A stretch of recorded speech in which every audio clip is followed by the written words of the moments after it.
Hello, hello. Welcome into Crochet Life and Stuff with Debra presents Tuesday Reviews with, again, unpainted nails.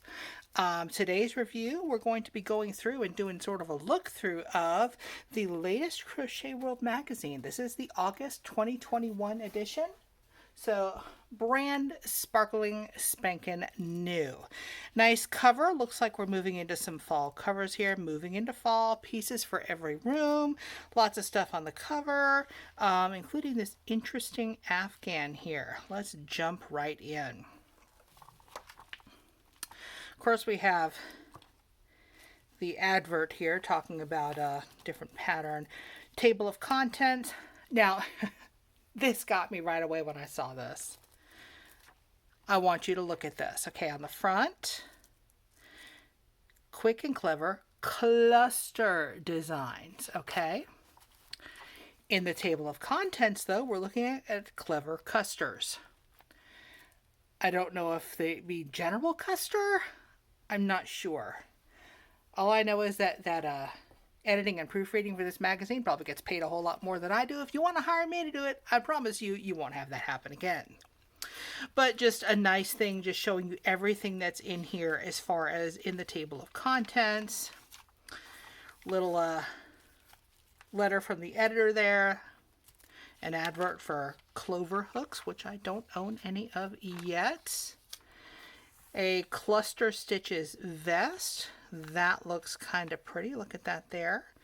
That's very pretty. Size to 3X. Some of us are a little bigger than that. This is neat. Oh, and that says it's an intermediate. Okay. Now, start turning over here. They've got something called the Ring Around set. And that looks kind of cool. They're calling this an easy, a number 3. I would go along with that. Just glancing at it, it looks like something I could follow. And there's not a ton of instructions. It's a really short pattern. Slip, shrink, and pink coasters. I don't know what all of that means, but they're calling it an easy. Oh, double strand of wool yarn and slip stitches. Okay, learned something a little new there.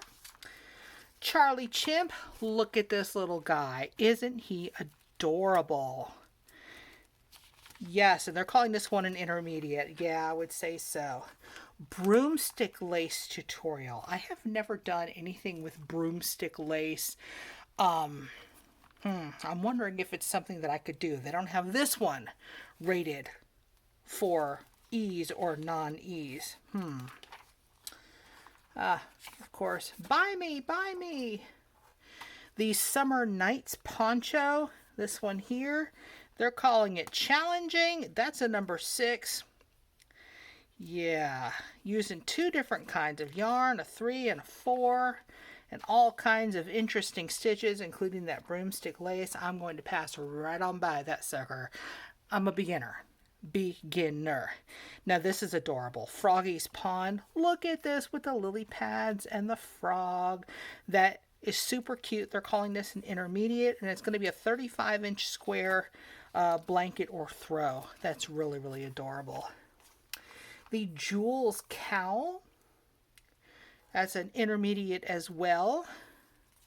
I like the colors they chose in that. That's really pretty. Kind of crosses over there. Don't know how it's done. Haven't read through it yet, but it's probably doable. Here's another intermediate.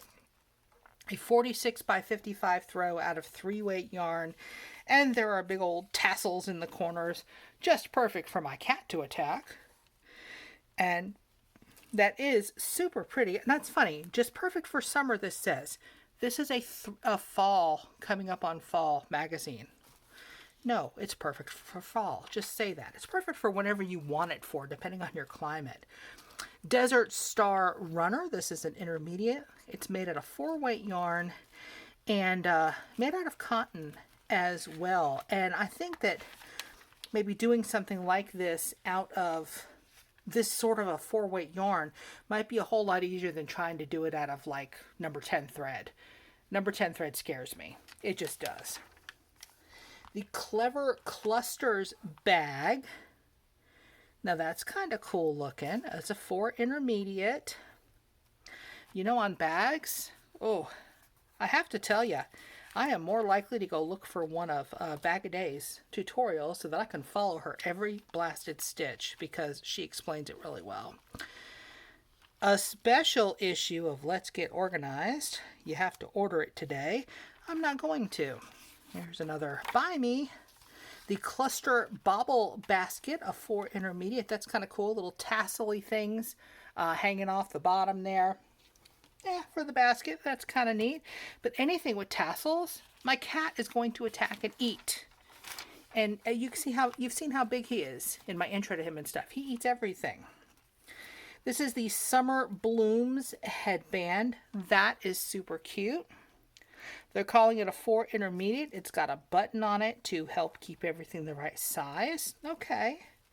It's made out of a 4-weight yarn. I think that would be pretty out of a really bright summery color, but I like really bright summery colors.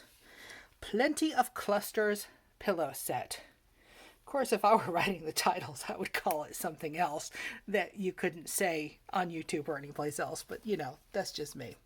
Also a 4 Intermediate. A lot of intermediates in this particular month of patterns. I'm hoping there's some more easy stuff in there somewhere. But those are kind of cool with all those bobbles and clusters and everything. That might be fun to check out. Advert for Annie's Creative Studio. More pattern stuff. More adverts for Annie's for their kit clubs.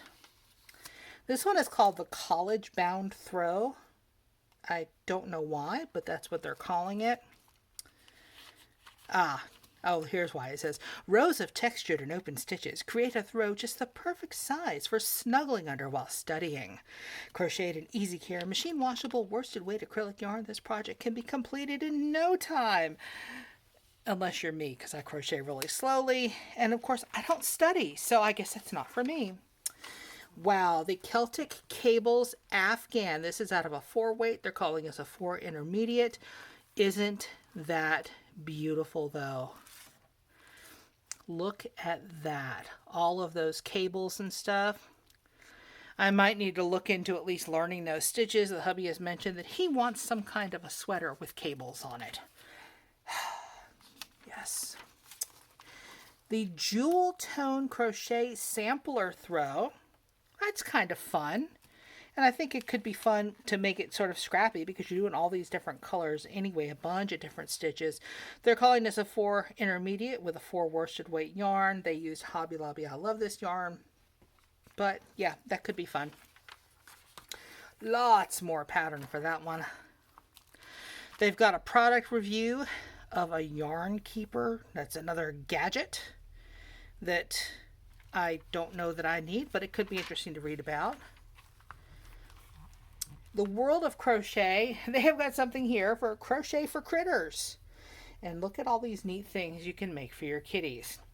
Y'all know I am all about crochet for my kitty.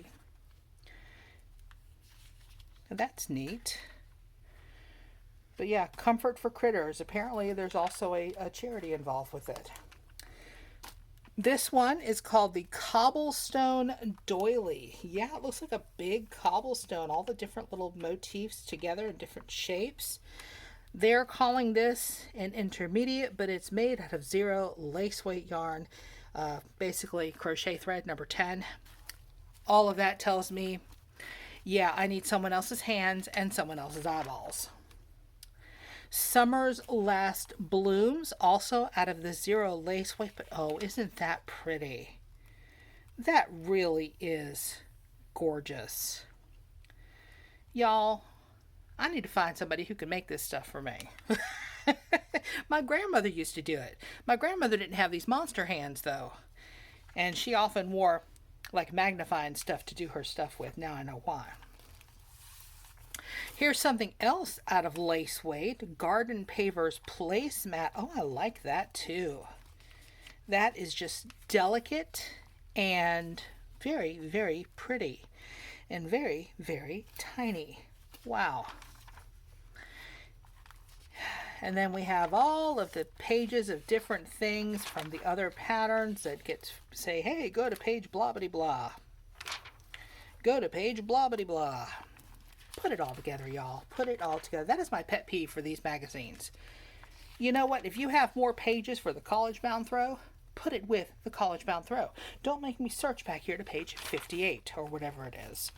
Another advert for Annie's. I do like that throw though. That's really pretty. Some charts for some things. I still have not attempted to look at charts and understand what they do. It's literally hieroglyphics. Modern hieroglyphics, but hieroglyphics. Your standard yarn weight system, the buyer's guide that they give in every issue, which tells you where you can buy certain things like Lily Sugars and Cream. They tell you it's distributed by Yarnspirations. It gives you their link and their phone number, the Annie's link, the Red Heart link, link to Yarnspirations and stuff like that. Tells you what their skill levels mean. Not a lot of easy beginner stuff in this one. I'm hoping they have some more in the next one. Last one they did too. And also some stitch guides with some of the stitches used and how you make them, you know, kind of telling you step by step, illustrated wise. And here is the part of the magazine that shows you every project in the book, sort of all at once, all at a glance. So you can see, like, especially if you're looking at the checkout or something, do I really want to pick this up? Yeah, you really kind of do, even if it's just for that little monkey dude, because he is adorable. These little coasters. A lot of really pretty items in there. And another Annie's advert. Now, as far as this magazine goes, on the shelf, it's $5.99 in the US, and I believe it's $6.99 in terms of the sticker in Canada. But I am subscribed to this, so it ends up being way cheaper for me because it's a mail subscription and they give you a huge discount, which is good because over half of this thing is adverts. I don't mind adverts, but come on, y'all. Do they all have to be from Annie's? Get some other folks to do some advertising. I would love to see some other yarns in there and stuff. Maybe that's just me being picky and persnickety today. I don't know. Do you have a favorite project that you would do, that you would want to do out of this magazine? Here, put this back up here. Do you work with the lace weight yarns? My eyes and my hands are not letting me do that just yet, but I wish I could because there are some beautiful items. Like this here is just gorgeous. I love that. And this, the paver looking one, yeah. Yeah, if you had to pick a project to do out of here, just, you know, if you coulda, woulda, shoulda, any particular one that you would jump on? I think the lily pad, the frog one, is really adorable too. So that might be something to look at. But yeah, what do you think about this month's Crochet World? Is it something you're going to run out and buy? Are you already subscribed like I am? Please let me know. And my little enamel kitty box says hello. So, hello. See y'all soon. Thanks for coming by. Please hit like, subscribe, and join me for another Tuesday review when it could be another magazine. It could be food. There are some sugar-free reviews coming up, and we'll see what we find. Bye, y'all.